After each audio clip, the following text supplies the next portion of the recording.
Hey guys, welcome back to my channel.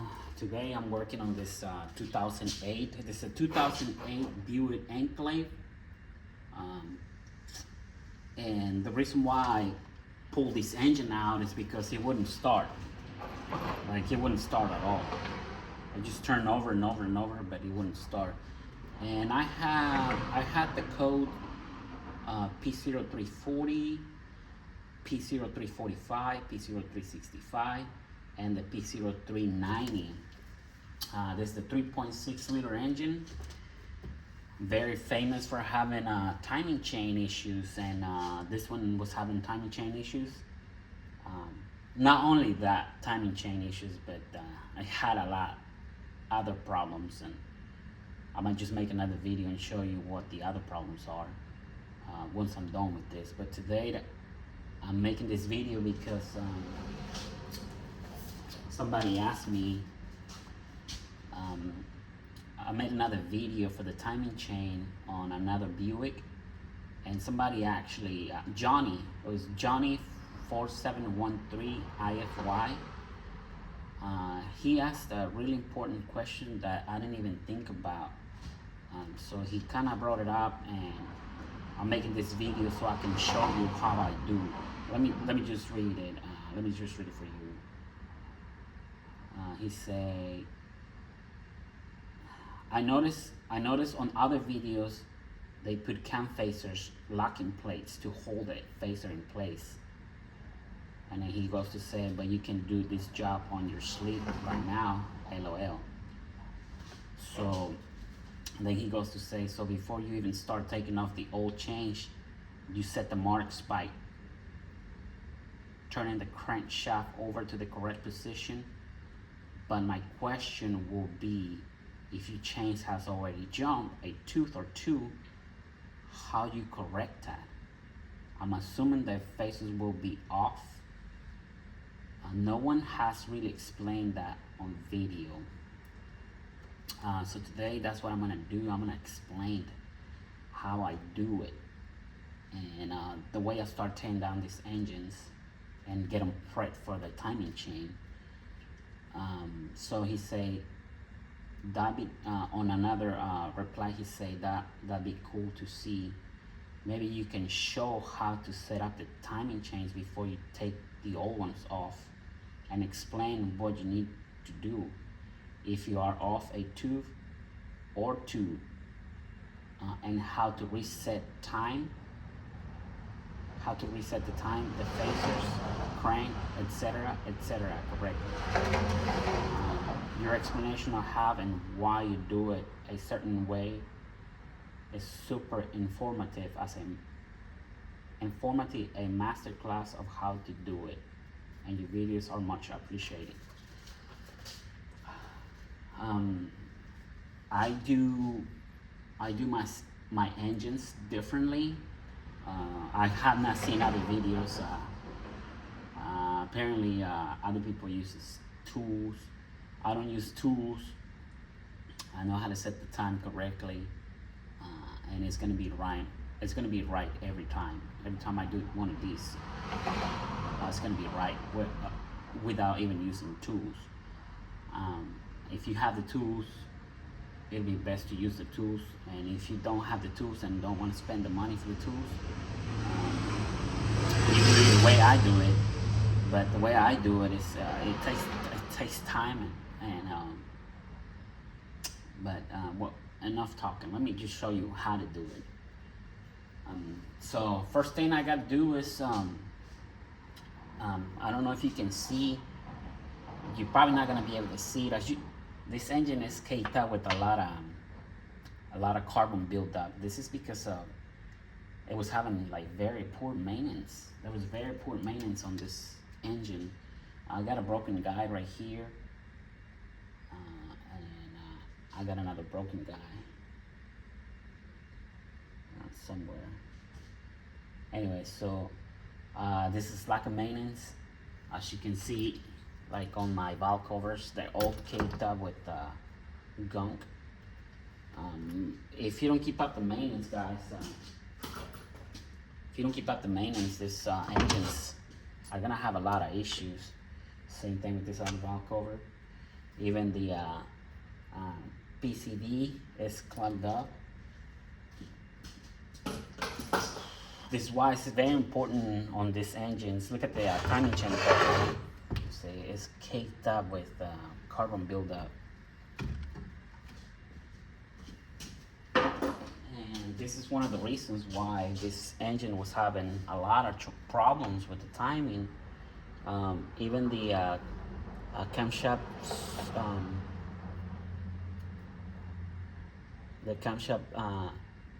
sensors, camshaft sensors are caked up with carbon. So it's gonna be hard to see the marks. I kind of put a red paint mark on them. You're not gonna be able to see them over here, but this engine probably hasn't seen an oil change in about a year. That's how they turn. If you're just doing a one oil change a year, this is how they're gonna turn. Plus this engine was leaking a lot of oil.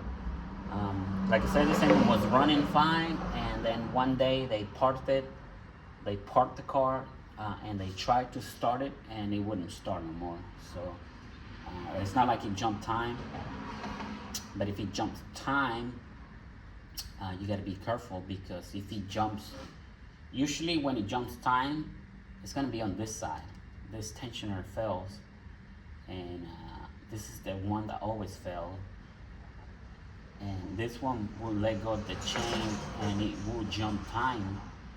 But if it jumps more than 2 teeth, you run into a chance to the valves hitting the piston. So if you already know your timing chain jumped, you need to run a test on this side to make sure that you don't have bent valves. And I'm gonna show you how to run that test too. This video is gonna be a little long, so hang in there with me, guys. I don't know how to make videos, short videos, without explaining everything. Okay, so since you're not gonna be able to see, I got this sprocket. This one goes in the crankshaft. So what I did, I just moved this mark. This is a pump for another car. So you're gonna line up your sprocket on the pump with this dot right here, and then you're gonna start taking this apart. So notice when I lined up this mark with this mark, my cam facers are gonna be facing up like this. The mark is right here, so it's gonna be facing up. If this mark is facing down, then you gotta do 360. You gotta do 360, so your cam facers are facing up. And on the right side, we're gonna use the triangles, and on the left band, we're gonna use the dots. So notice how this one is pointing up and this one is pointing this way. That's where you wanna be. So we're gonna start by taking this. If it jump time, it's really gonna be hard to see it. And if you try to turn this crankshaft to line up every single mark, it's not gonna happen. It might take like 2,000 revolutions, or who knows.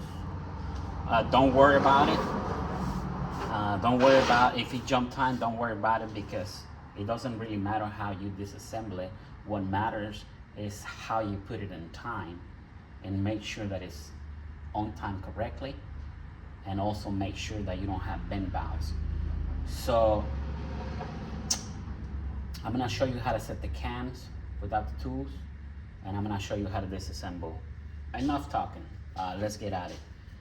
We're gonna start by taking these off, and notice that the cam facers, they're just gonna jump.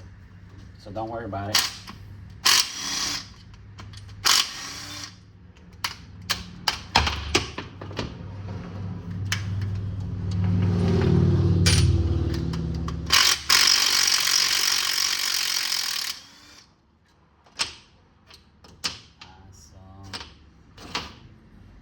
Save your bolts. Everything else is gonna get discarded. So make sure you save all your bolts.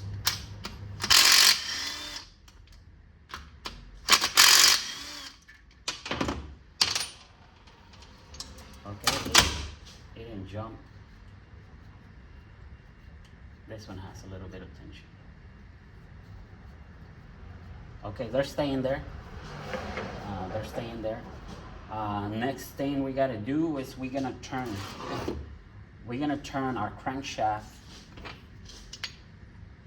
from the 9 o'clock to the 5 o'clock. And then we're gonna start disassembling this chain, and we're gonna end up with this right here.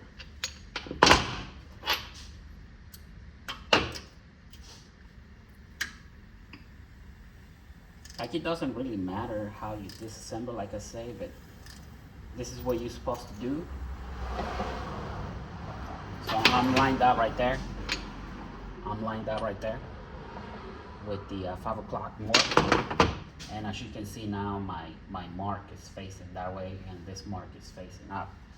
So we're gonna start by taking this off right here.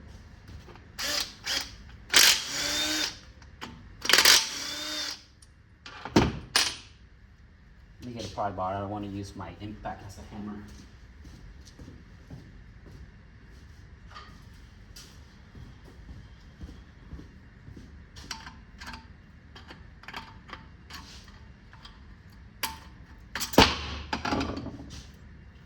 We're gonna discard that. We're gonna discard the timing chain.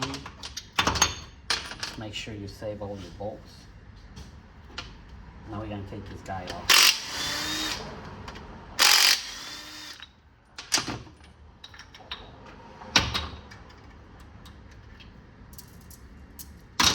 Notice my cam faces on this side are staying.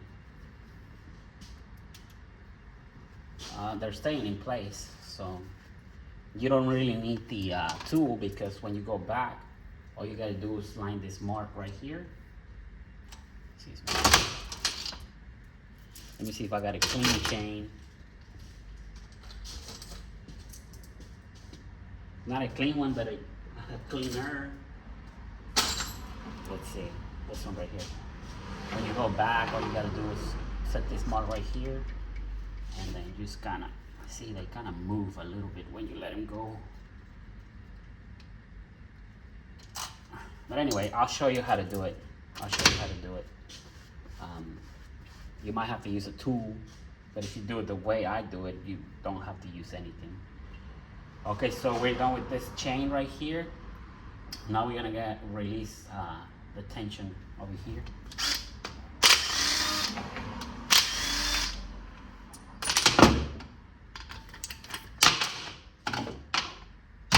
Remember, save your bolts. Everything else is gonna get discarded.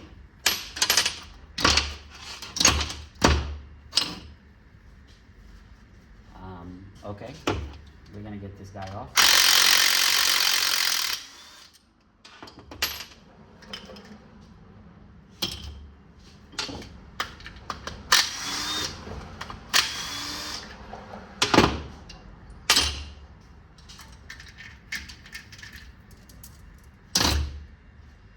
Okay, they're gonna move a little bit, but it shouldn't be a big deal. See, whenever you go back, you should be able to just install your chain, and the two links will line up. I just want to move a little bit.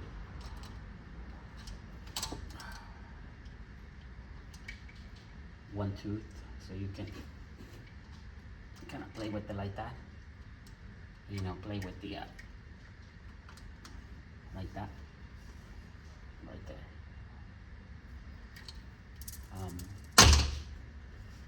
Okay, so now that we have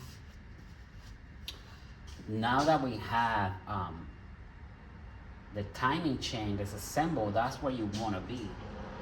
This mark is going to be pointing that way. This mark is going to be pointing like this to the 2 o'clock. This is going to be pointing like 11 o'clock, and it's going to be pointing to 1 o'clock. My crankshaft key is facing up, like 11 o'clock, and my dot on the crankshaft sprocket is lining up with this mark on the pump. And that's very important, because when you start putting this back together, we're gonna start on this side first. We're gonna do this side, and then we're gonna do the chain in the middle, and then we're gonna turn our crankshaft to this position and do this side. So that's the way it's supposed to be disassembled. However, I do it otherwise,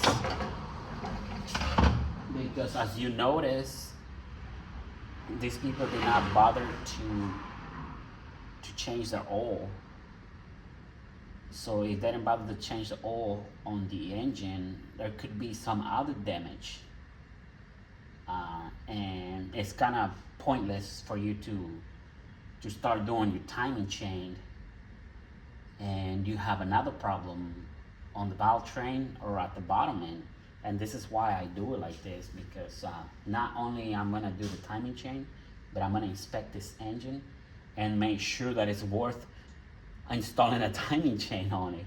Because if something is damaged over here or something is damaged over here, then that's gonna be a whole different repair.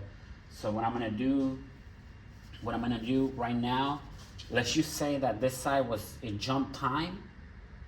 Let's just say that it jumped times, okay? So we're gonna take these cam shafts off. We're gonna take them off. We're gonna take these off too. Let me get this out of the way.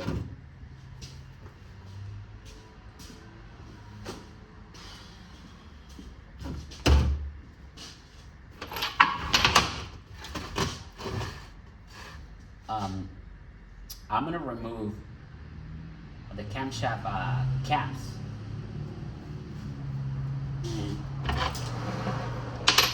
I'm gonna use a 5/16 to remove these bolts. Don't use a 8mm. You can use an 8mm, but 9 times out of 10 it'll strip a bolt. So that's why I use a 5/16. And we're just gonna loosen up. First, we're gonna loosen up all of them. Oh shoot, you see? It already wants to strip. Don't try to take them off. Don't try to take them off with the impact, because you're gonna strip them all. And you don't wanna strip them all. It's gonna be a big headache trying to get them off there. So we're gonna loosen every single one of them first.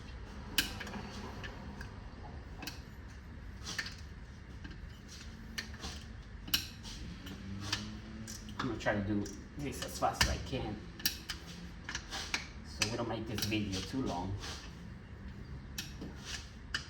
I don't know, guys. Let me know what you think. Should I make like a serious video from start to beginning? I know this job cannot be done in a day. It takes a long time. It takes a long time. It takes a lot of hours, a lot of work. So every time I do one of these, this is why I do it like this, because this car is not a customer car. The customer decided not to fix the car anymore, so I bought it from her. But before, oh shoot. Oh shoot, it's stripped. Damn it. Oh shoot. You gotta be careful once they strip. You're gonna catch hell trying to get them off.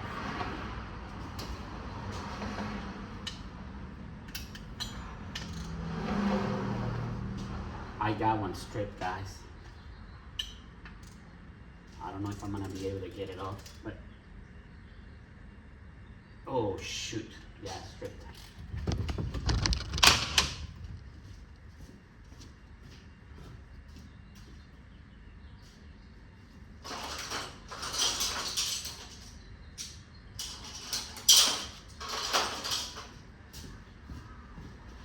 Let me see if I can get it off with the vice grip.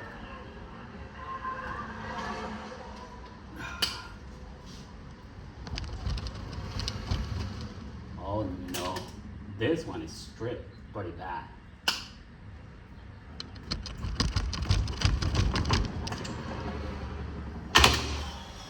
Yeah, it's bad. Anyway, so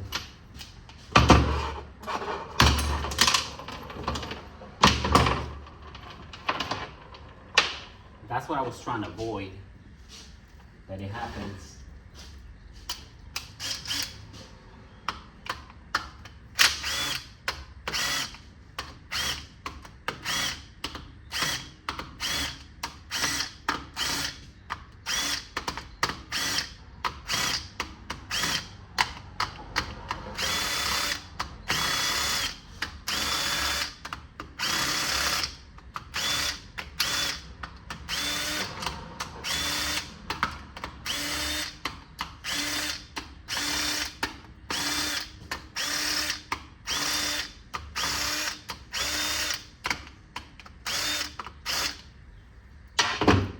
So I'm gonna remove them, and I'm gonna put them in order. I'm gonna sit them here in order because they have to be.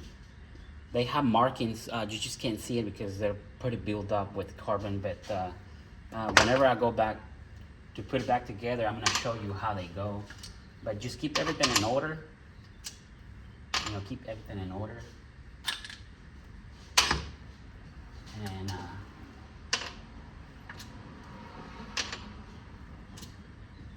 they have markings, so make sure the intake goes on the intake side, and the ones on the exhaust, they go back to the exhaust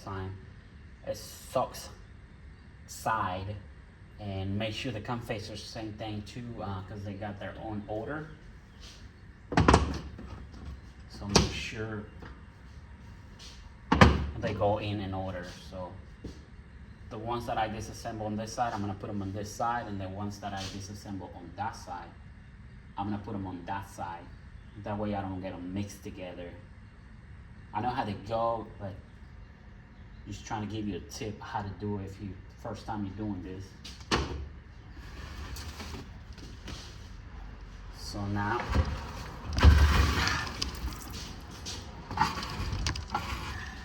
I gotta see how I'm gonna get these off. I don't think I have an extractor. Or maybe I do. Okay, so.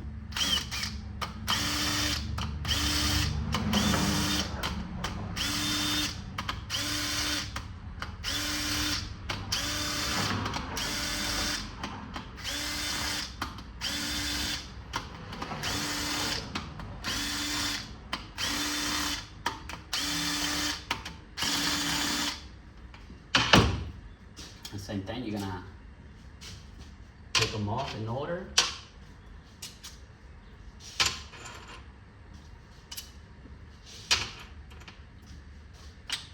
Put everything in order. Like I was saying, I bought this from that lady. She didn't want to fix it no more, and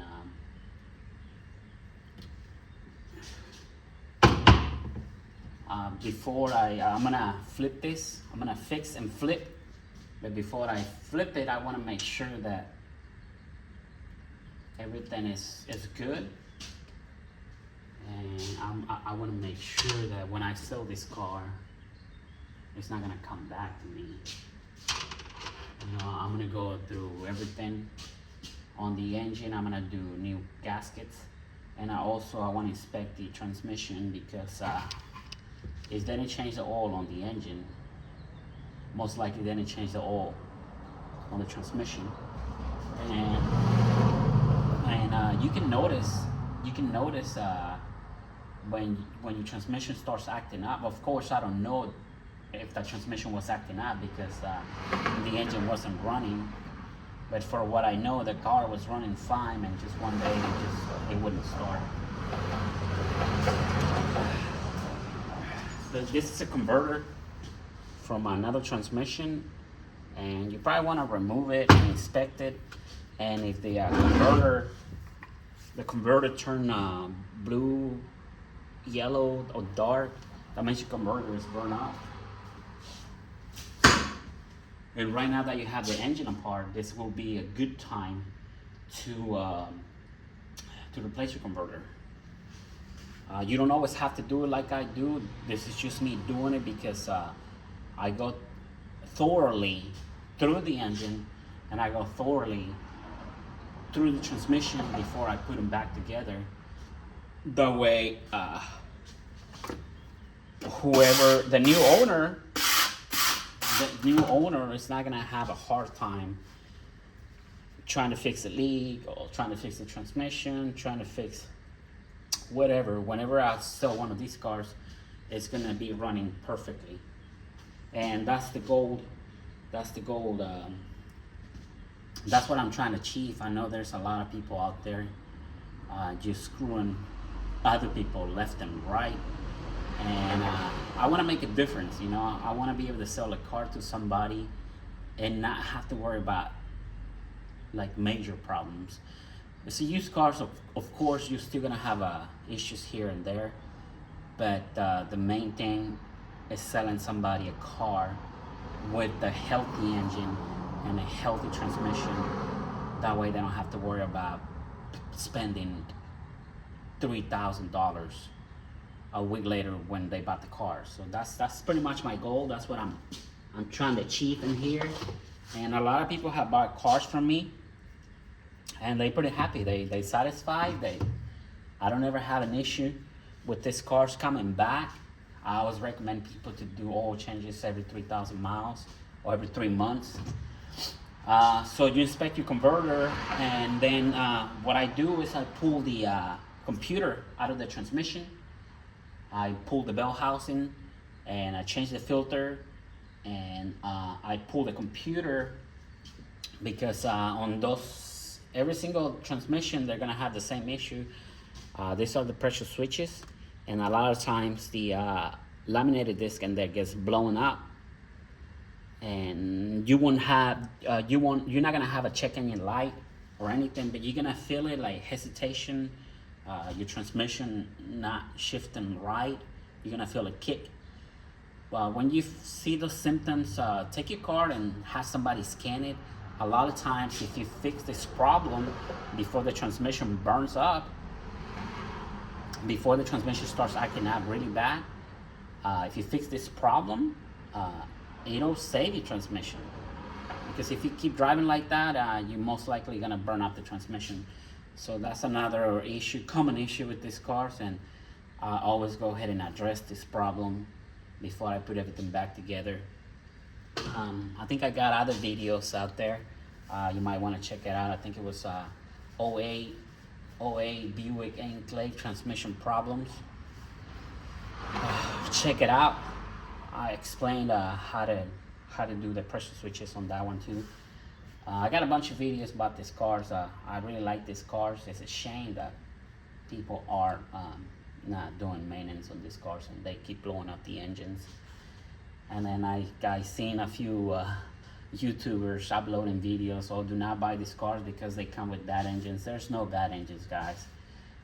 There's no bad cars, there's no bad engines. It's just poor maintenance, and this is why these engines are blowing up all the time. I'm not able to get these off. Let me see if I can get an extractor.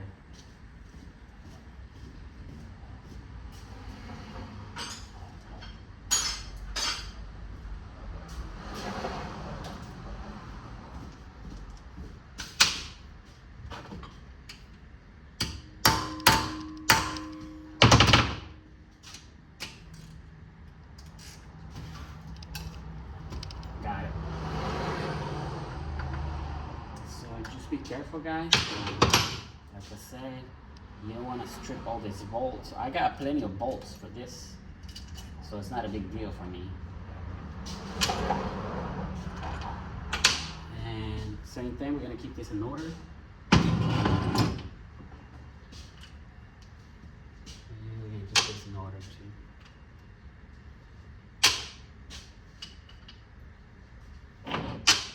Always inspect your rollers, especially if the engine hasn't been maintained. When you spin them, if you hear like you know how a bad bearing sounds like? If you hear noise out of it, then that means they're going out and you should replace them. This one sounds pretty good. I don't hear any noise, so they're still okay.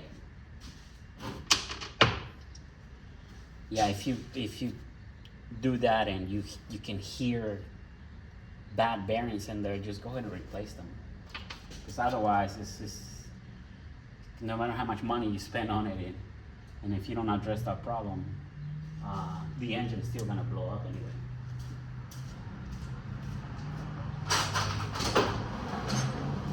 Okay, so now that I removed the camshafts, I'm gonna remove my spark plugs. And I'm gonna run that test that I was talking about.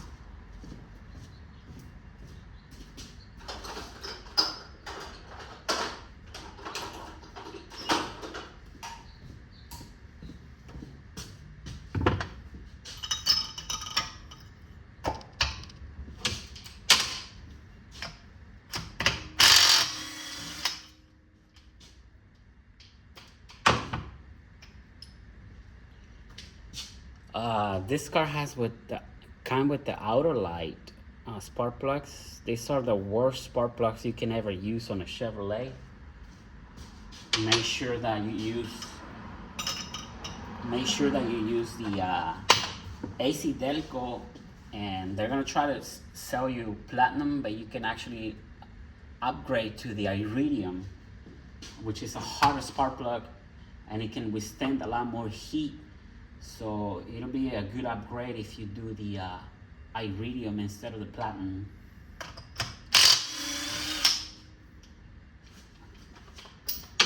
Of course, nobody wants to do that because they're really expensive.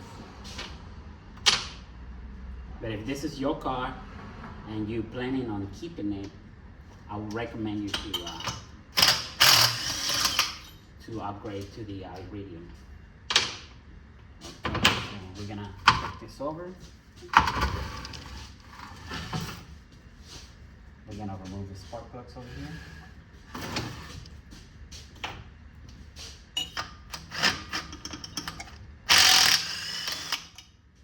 Ooh, this was full of oil.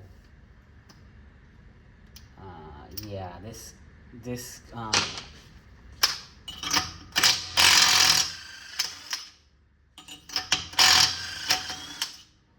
engine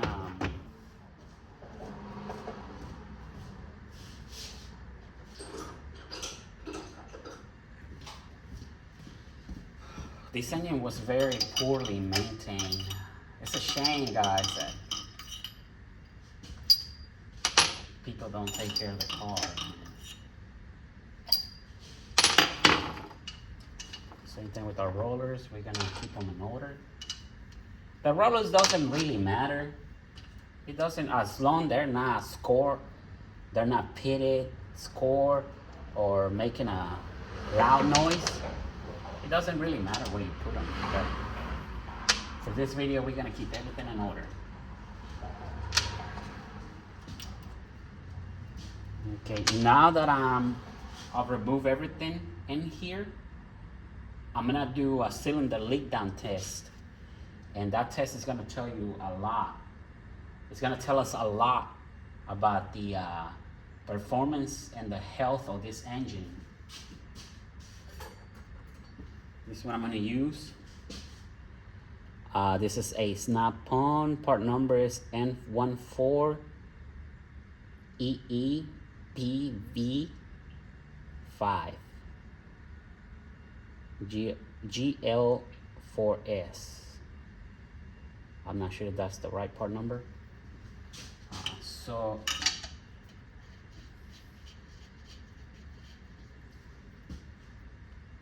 I'm gonna inject compressed air into the cylinder. My crankshaft is gonna rotate. So that's why when I tear these engines apart, it doesn't really matter how I tear the engine down. What matters is how you put it back together. But so now we're gonna be off, but it doesn't matter. I'll show you how to put it back in time. So we're gonna inject pressure air. This is my Snap-on cylinder leak down test tool. Part number is PV509. And this tool will help you with not just this engine, but with any other engine. Okay, first thing we're gonna do, we're gonna check cylinder number 1. And like I said, if your engine jump time, this is what you want to do to make sure that all your valves are seating properly. Because on one occasion, I had an engine like this. It was actually a lot worse, and the valves hit the piston. It hit the piston, and it even passed the leak down test and the compression test. It passed all 2 tests, and but I noticed that my intake valves were leaking a little more than usual. And I was like, what the hell, it's still on the green side, so it should be as a start. It did start it, and but it was misfiring all the time at low RPM. It didn't have a problem at high RPM, but every time I got to the light, the red light, and I was on drive, I could feel the engine misfiring. So it was unfortunate. I could have removed the head and just fixed the valves, but that's when you get overconfident. So always double check your work. So we're gonna check these out. Wow, it's sealing pretty good. As you can see, I'm pushing a little over 100 pounds, and I'm over here on the set mark, way past the set mark. If you're on the red, that's it. The engine is toast. If you're on the yellow, it's not good. If you're on the green side right here, but you're closer to the yellow, well, that means you have a lot of leakage. But if you pass the green or on the set, then that means your engine is holding up pretty good pressure.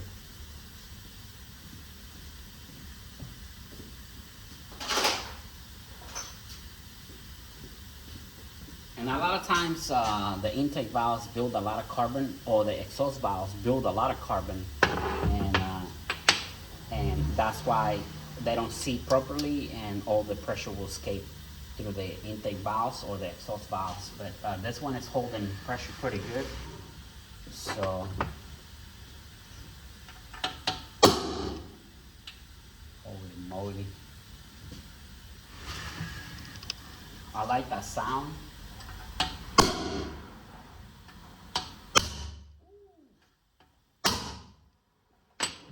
So this cylinder is really good. I like it. Let's try number 3. Same thing. It's holding pressure.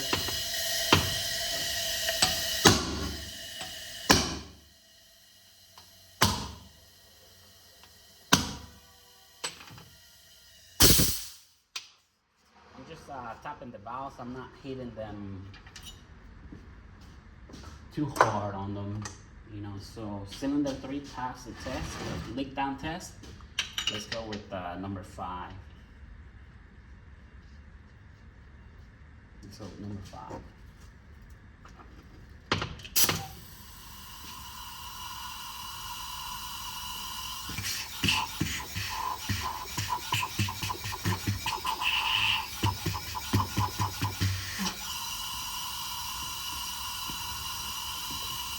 Notice that on this cylinder, I'm on the set. I mean, the cylinder is still gonna fire, but I'm leaking more on this cylinder than the other 2, and it's on from the exhaust valve.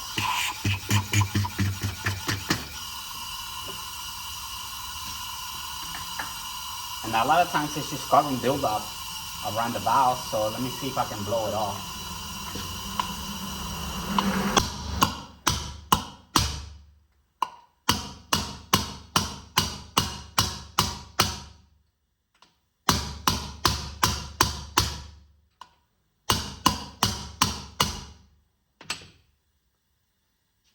just carbon buildup, it'll blow right off.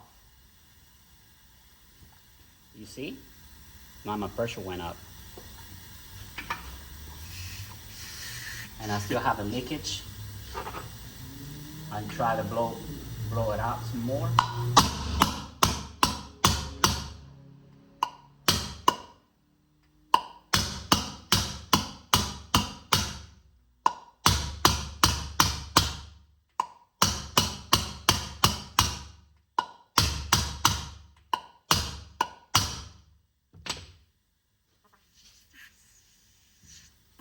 It got better. It got better. It's gonna fire. It's gonna start, and I don't think I'm gonna have a misfire. But I'm gonna try to work it off. Or I'm gonna wash it. I'll show you how to do that. Okay, so all the 3 cylinders are in pretty good health. They hold in pressure. Just this one right here is leaking a little more than normal. So let's check out. Let's check number 4. Let's check number 4. Excuse me, 2, 4, and 6, and see what we get. This is why I like to. This is why I do it a different way. Even if it's a job, I still do it like this. I probably won't do it on the bench, but I'll do it out there on the car. If the car just came in for timing chain issues, this is what I would do before I even start putting the timing chain on, just to make sure that it is worth fixing it. I mean, not worth fixing it, but you don't want to do this job and put everything back together and then call your customer. They, you know, you have some bad valves, you have some bent valves, and try to charge them $3,500 for a job, and the car not even running. So that's why people come to me, because when I tell them something, I tell them exactly what's wrong with the car, and I tell them how much it's gonna be, and if they give me what I ask, I guarantee my work, and I guarantee that the car is gonna be out of here running. And that's what people want. A lot of people don't mind paying, but they don't want to hear a surprise like, yeah, we did all this work, but you have some bent valves, so now it's gonna cost you $5,000 to fix the whole engine. And people don't want to hear that. People just want to pay, and they want to make sure that the cars are repaired properly. So this is why I go through this every time. Okay, so we're showing pretty good pressure. We're holding pretty good pressure in there.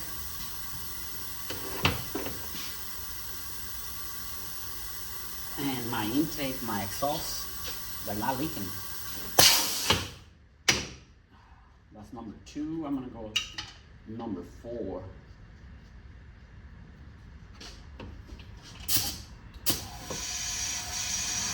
Oh no.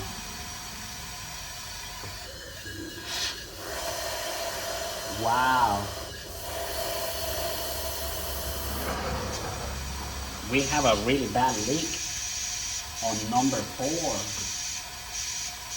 It's all the way to the red. I don't know. I wasn't expecting this. They said the car was running, and just one day it wouldn't start. So let me see if I can blow off the carbon. Hopefully it's just carbon buildup.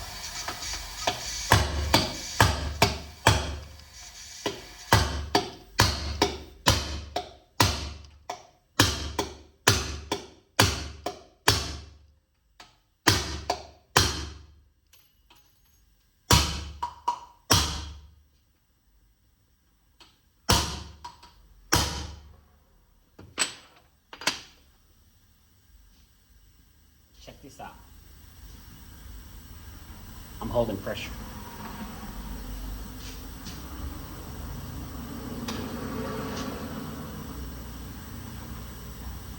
And that's not leaking too bad. But we're gonna clean this up. a lot of times it's not even the timing chain that went out. It's that these valves get a lot of carbon buildup and just not sealing properly. But if you cannot blow the carbon, if you do the tapping test like that and you cannot blow the carbon out, you're gonna have to remove the head and either send it to the machine shop or seat the valves yourself and get new valves and seals. I actually got another video how to redo these heads. You can go back and watch it. They're not that hard to do.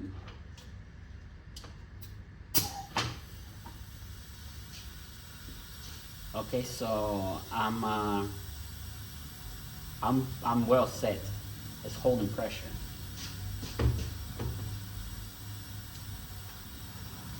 I'm gonna have to work the intake valve sleep a little bit more than usual.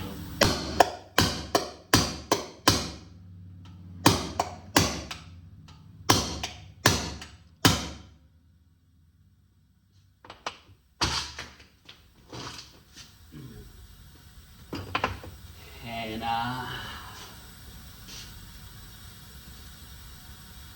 okay, so we're good. We're good on this side, and this one is leaking a little bit more than normal. I'm gonna try to work it out as much as I can. If your exhaust valves are leaking a little bit, it's not a big deal. It's not a big deal. You don't want your intake valves to leak, because if they leaking through the intake port, you most likely gonna have a backfire. So you don't want these valves to leak, and make sure that intake valves are seated properly. I like what I'm seeing so far. Even though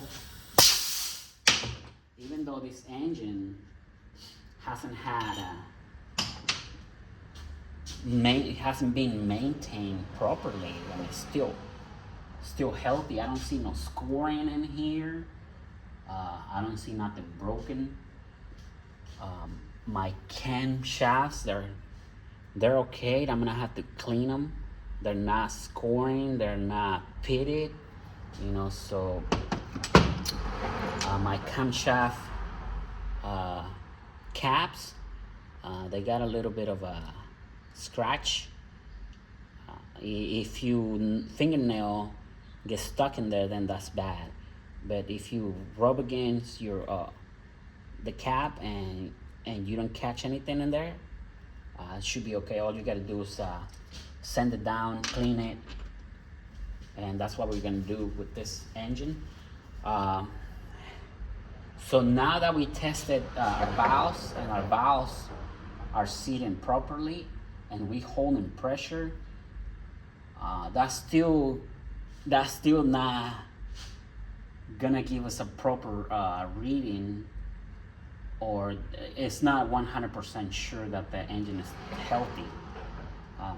Even though we already went through this test, what I like to do is I'm gonna flip this over, and I'm gonna remove the oil pan. And by me removing the oil pan, it should give us a good idea of the condition of this engine. So let me go ahead and do that. I'm gonna flip it over, and I'm gonna remove the oil pan.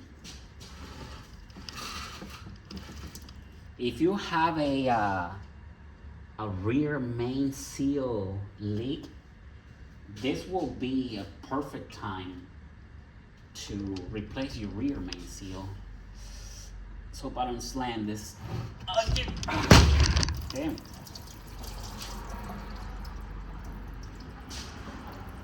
And we're gonna remove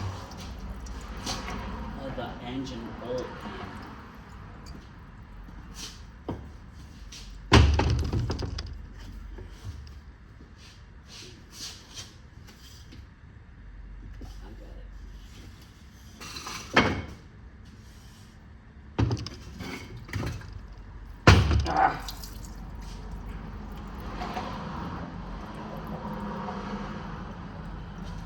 I'll be right back. Let me get another piece of food.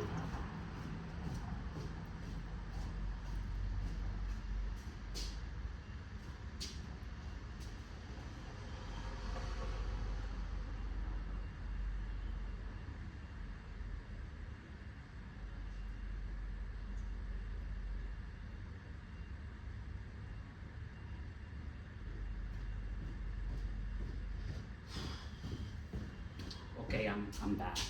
I gotta put this piece of wood underneath this block, that way the weight's not sitting on the oil pan, it's sitting on the block.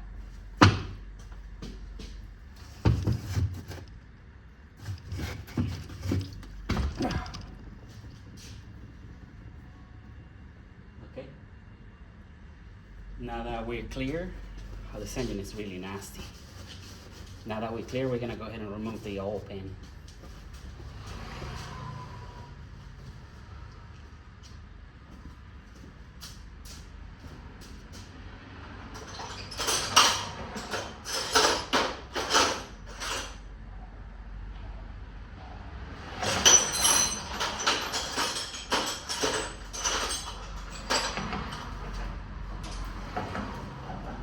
And these are gonna be 13 millimeters.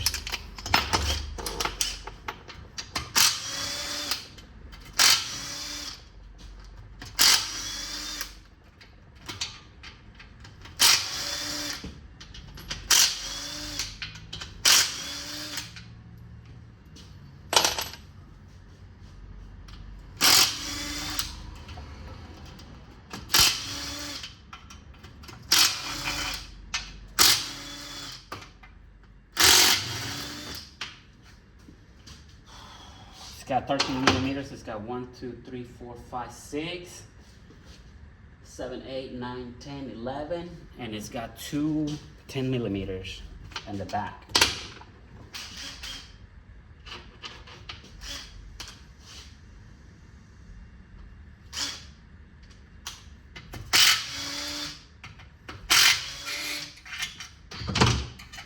Okay.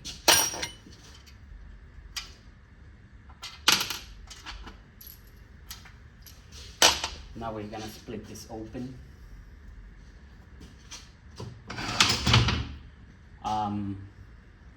You don't want to pry just anywhere that's got prying marks.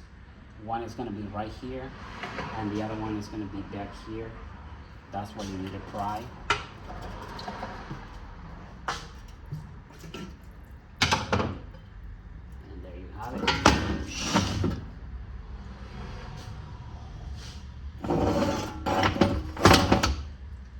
This is really nasty.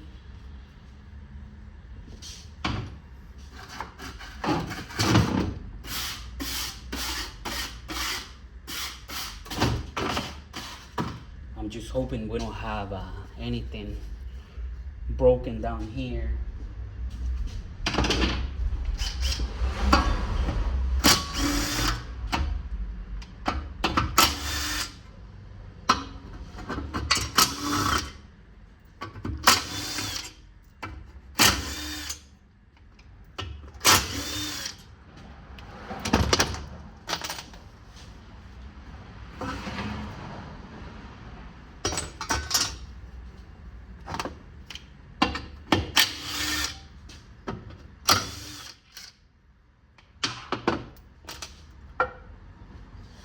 Okay, this is looking pretty good.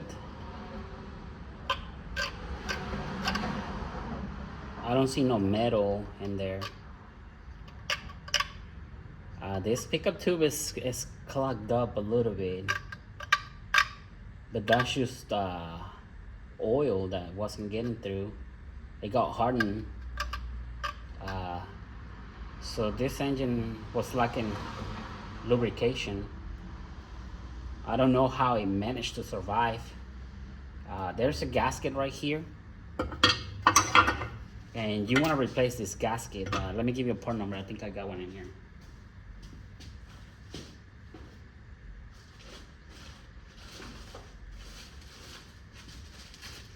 This came from GM. Part number is 1269-1257, and that's the gasket that's gonna go in here. I will highly recommend to get this gasket.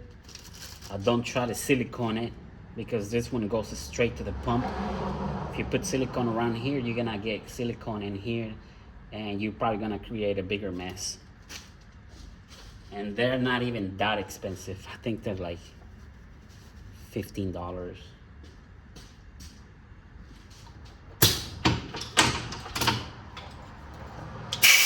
Let me see if I can get it off.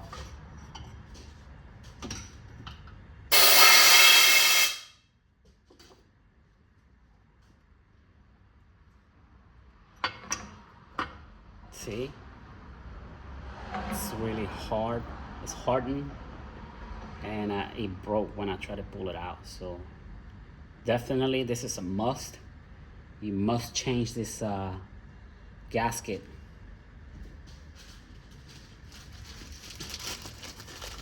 Let me show you the new one.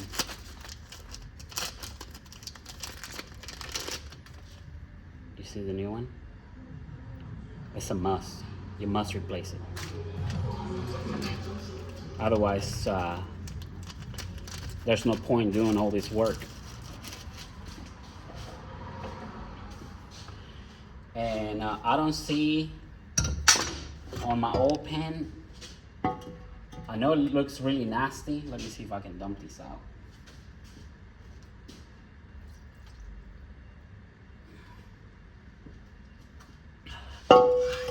It looks very nasty.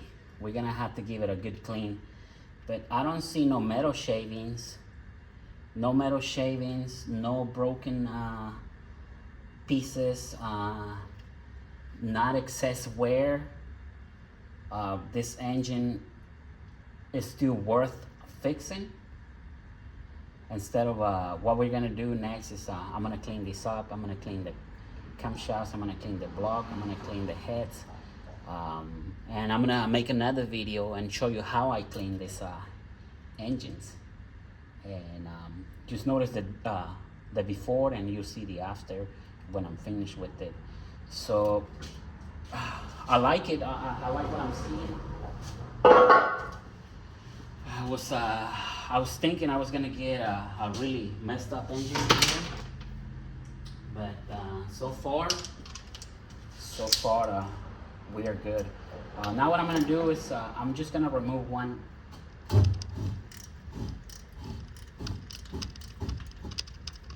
of the piston rod bearings. I'm gonna remove one of the piston rod bearings.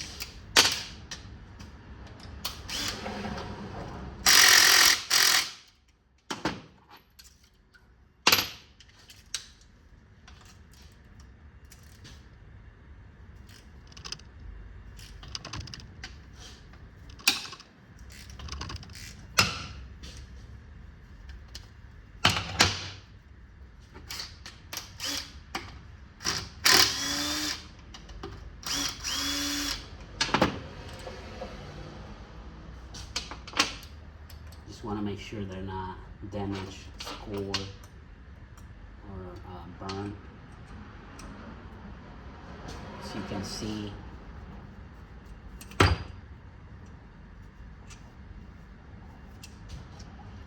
they're still pretty good. It just shows normal wear. Just normal wear. We're not gonna change anything, but I just want to make sure they're not scored, they're not burned, they're not chewed up, you know. So this is pretty good. I like it. But this is it, guys. This is how I tear down these engines. This is how I prep them for the installation of the chain. If you're not gonna go this far and you're just gonna do the chain, just follow the procedure that I show you how to remove the chain. But this is what I do to every single one of these engines. I make sure that before I install the timing chain, it's gonna be worth fixing it. And if I would have seen a lot of metal in the oil pan, then I would go a different route. I would probably tear down the whole engine. But this is it for now, guys. I hope this video is helpful for you. I've been trying to shoot this video from last week. Johnny, I think I'm a week late, but I got really busy. But this is what this is the procedure that I do. So if you guys like this video, just like and subscribe, share, and follow me for more. I think I'm gonna cut this off right here, and I'm gonna go ahead and clean this up. Probably make another video how I clean my engines, because I don't have a parts wash machine. Everything I do by hand, and I can show you I can show you how to do it. But thank you very much for now, guys. This is it for now. Thank you very much. I appreciate your support, and I'll see you on the next one. Y'all guys have a good one.